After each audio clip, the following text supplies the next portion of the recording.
Asalto diario, asalto de mata, de brinco en brinco todos los días, de lucha diaria por subsistir. Asalto diario, de asaltar la cotidianidad todos los días, de irrumpir en la vida diaria con una experiencia estética que busca contribuir a la humanización del espacio urbano. El nombre de esta agrupación surge en 1987 en medio de un contexto de lucha social en México y Latinoamérica.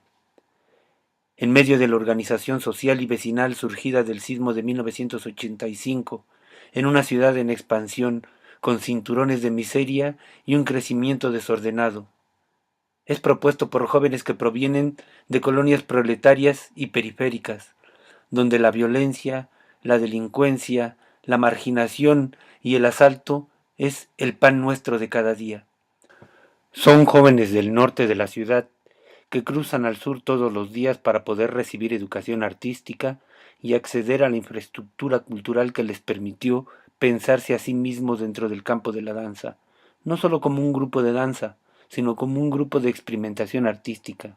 En ellos, el arte y la cultura opera como herramientas de transformación al experimentar en carne propia, en sus cuerpos, sus hábitos, un cambio que les aporta una actitud creativa, crítica, sensible y participativa que los lleva a proponer diversos proyectos que buscan contribuir a lo que ellos llaman la humanización del espacio urbano.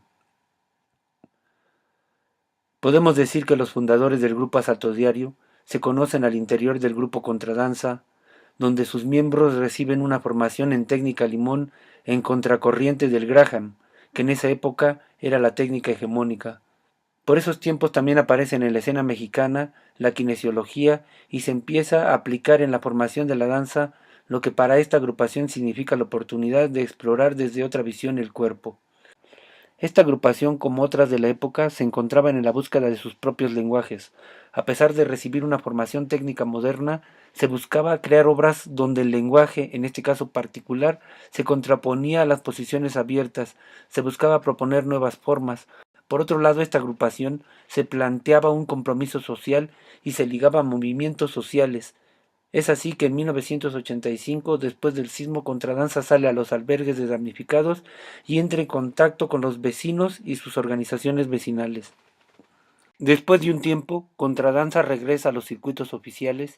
y poco a poco se aleja de esta experiencia, lo que hace que tres de sus integrantes se organicen y a partir de esta experiencia que les revela una de las funciones sociales del arte y sus capacidades transgresoras, funden el grupo Asalto Diario en 1987 con la intención de contribuir a la humanización del espacio urbano. Así, Jaime Leiva, Ricardo Nájera y Miguel Ángel Díaz emprenden su propio camino. Inspirados por Contradanza, buscan encontrar sus propias maneras de moverse. Entonces, empiezan a estructurar su entrenamiento y formación a partir de las necesidades propias de los montajes que van proponiendo. La formación integral de Leiva y Díaz, recibida en los centros de educación artística de Limba, los acerca a la acrobacia, los zancos, el rapel, el teatro, los happenings, al teatro de guerrilla, Augusto Boal y su teatro del oprimido, Jerzy Grotowski y su teatro pobre, Antonín Artaud y el teatro de la crueldad, Ionesco y el absurdo, Meyerhold y la biomecánica. Por otro lado, Ricardo Nájera, que proviene de Ciencias Políticas del UNAM, los involucra con los comités de apoyo a la revolución nicaragüense y salvadoreña, acerca al grupo a las tendencias de la animación sociocultural y los obliga a elaborar por escrito sus primeros proyectos, lo que posibilita acceder a apoyos como la convocatoria del Festival Callejero y de otras instituciones culturales. Desde esta plataforma es que empiezan a elaborar sus primeros asaltos escénicos a los espacios públicos bajo la premisa de la humanización del espacio urbano. En 1986, la Comisión Cultural de la Unión de Vecinos y Damnificados 19 de septiembre, organización civil que nace a partir del sismo del 85 en demanda de vivienda para los damnificados, y Danza Mexicana AC, organización gremial que aglutina a grupos independientes de danza y algunos otros, se dan a la tarea de organizar el primer encuentro de danza callejera. Para el segundo encuentro, 1987, Asalto Diario, junto con Anadel Linton, Mandinga y otros, ganan uno de los apoyos de producción de Obra para la Calle. Esta obra, Línea del Alba, es un dispositivo escénico que busca la participación activa, crítica y creativa del público actor. Se busca hacer danza dentro de la realidad, teatro de lo invisible, diría Boal, para detonar desde dentro los esquemas prejuiciosos y estructuras de una sociedad urbana que aprisiona al ciudadano. Esta vez, el eje es un indigente que se va relacionando con personajes urbanos. También participan con la adaptación de una obra para foro de Luis Enrique Mecay, ecuatoriano que les regala la obra Todo aquel sorprendido, todo aquel consignado, la cual llevan a la calle en una mezcla de teatro-danza con dos chavos banda que aparecen como parte de la realidad. El Resistol 5000, Chemo, los enfrenta en una pelea que poco a poco se va transformando en una coreografía a muerte, donde el uso de golpes, situaciones de riesgo y una férrea interpretación logran hacer que el público participe de un hecho que surge de la realidad para mostrar una situación cruda, que en ese momento era un acontecimiento cotidiano en las periferias y barrios de la ciudad. El público se ve sorprendido primeramente porque en un principio no sabe si la pelea es real o es actuada. Hasta el final comprenden que ha sido asaltada por estos jóvenes intérpretes que les arrancan el corazón y les dejan conmovidos con la situación.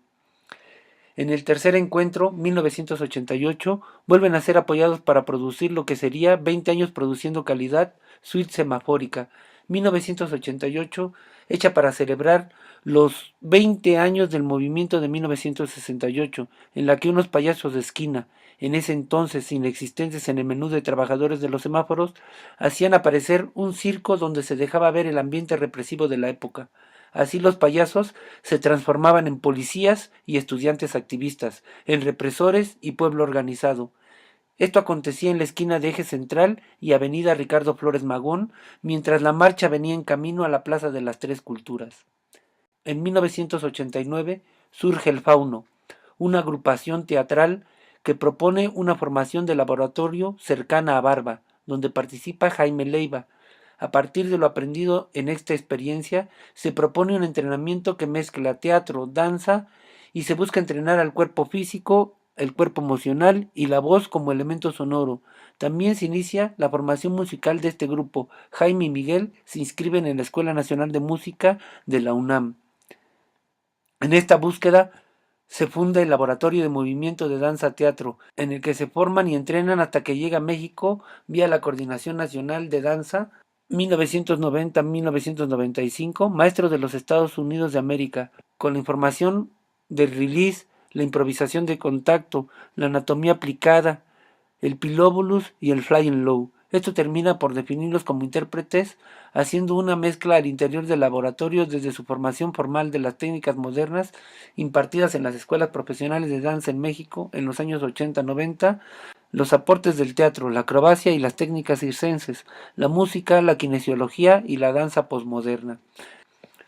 Entonces, desde esta perspectiva, podemos ubicar al grupo interactuando con los diversos actores que constituyen el campo de la danza contemporánea mexicana que se desarrolla a mediados de los años 80, con la crisis económica y el surgimiento al interior del campo del sentido de profesionalización y dignificación del arte de la danza. A partir de esta experiencia, el grupo amplía sus vínculos con diferentes organizaciones y se incorpora como parte de las revueltas sociales y políticas que se materializan en los movimientos vecinales, el movimiento urbano popular de los 80s, los comités de solidaridad con Nicaragua y El Salvador, el zapatismo y los movimientos altermundistas. Desde entonces, Asalto Diario enfrenta la calle con la intención de transgredir los parámetros de percepción habitual de los transeúntes, usar y transformar el espacio urbano, su arquitectura, símbolos, significados y valores a través del asalto escénico, que es un dispositivo estético que irrumpe en la cotidianidad de la gente, con el propósito de hacer del espacio público un espacio escénico que posibilite la distancia, que permita cuestionar, replantear y criticar nuestras realidades.